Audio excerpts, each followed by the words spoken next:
Mira road police ठाण्याच्या हद्दीत silver park नाका येथे व्हाईट हाऊस ऑर्केस्ट्रा बारमध्ये मीरा भाईंदर वसई विरार पोलीस उपायुक्त राहुल चव्हाण साहेबांचे पथक व नवघर पोलीस ठाण्याच्या पथकांनी छापा टाकून व्हाईट हाऊस ऑर्केस्ट्रा बारवर मोठी कारवाई केली।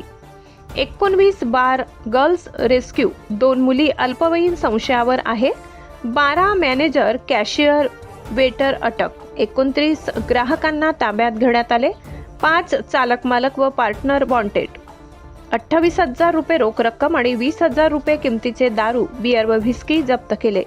व्हाईट हाऊस ऑर्केस्ट्रा बारमध्ये छापा कारवाई पोलीस उपायुक्त राहुल चव्हाण साहेब यांच्या मार्गदर्शनाखाली नवघर पोलीस ठाण्याची टीम व झोन 1 पोलीस उपायुक्त साहेबांची टीमनी कारवाई केली आहे। पुढील कारवाई मीरा रोड पोलीस ठाण्याचे अधिकारी करत आहेत।